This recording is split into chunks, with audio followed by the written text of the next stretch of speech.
Olá, seja bem-vindo ao Arquivo Histórico. Hoje vamos aprender o que era um escrivão. Mas antes, sabes-me dizer como eram feitos os pergaminhos? E qual o documento mais antigo que a cidade de Albufeira tem? Prepara-te para conhecer isto e muito mais na Oficina do Escrivão.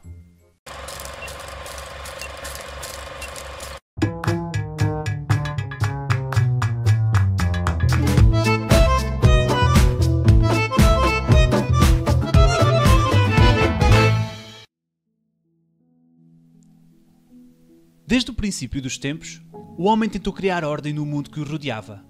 E a escrita foi uma das principais ferramentas para o ajudar nesta tarefa.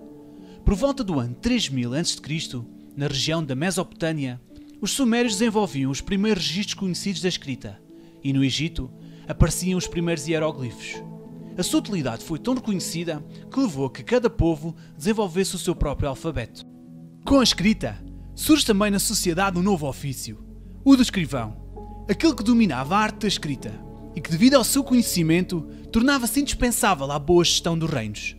Estes escrivães eram os secretários pessoais do rei e podiam também exercer outras funções, como de contador, arquivista e copista.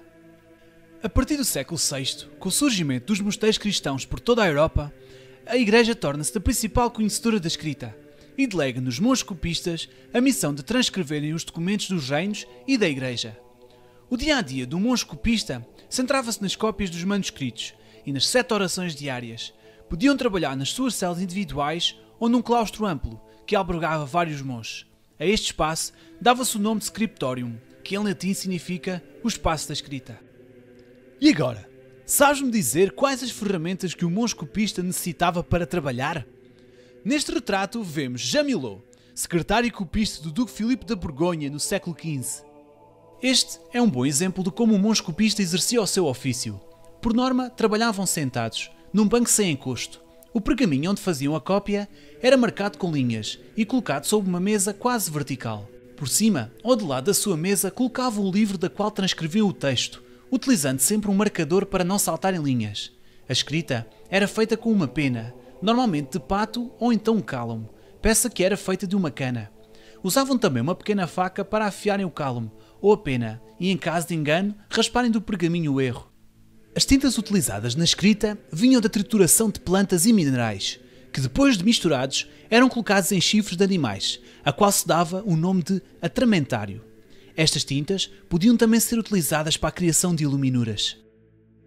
Os livros onde os monges copistas faziam o seu trabalho não eram feitos de papel, mas sim de pergaminho. O pergaminho era o produto final do tratamento de peles de um animal, que depois de preparado, iria servir como suporte da escrita. O processo até se obter o pergaminho passava por colocar as peles em água e cal durante alguns dias, para que fosse mais fácil libertar o pelo. Depois, a pele era limpa e retirava-se os restantes pelos do animal. A seguir, a pele era esticada e raspada até se obter a espessura pretendida. Por fim, era aplicado um pó, para que a pele ficasse mais receptível à tinta. Com os pergaminhos criados, estes eram entregues aos monges para fazerem as cópias. Após o livro ser copiado, era criada uma capa. As capas podiam ser feitas de couro ou de madeira, e nas suas extremidades poderiam levar umas peças de metal que funcionavam como proteção, pois antigamente os livros eram colocados nas prateleiras na horizontal. Todo este processo de criação do livro e da sua cópia era dispendioso. Para um livro, eram necessários vários pergaminhos, e a sua cópia demorava muito tempo. Um bom monge copista conseguia copiar em média 2,5 folhas por dia. Surge então, no século XV, um artesão do Império Saco-Germânico de nome Johannes Gutenberg, que percebeu que utilizando algum tipo de maquinaria poderia copiar mais rapidamente os livros. Assim, inspirando-se nas prensas que já os romanos utilizavam para espremer as uvas, Gutenberg fez as alterações necessárias, criou suportes onde eram colocadas as peças metálicas com o formato de todas as letras do abecedário.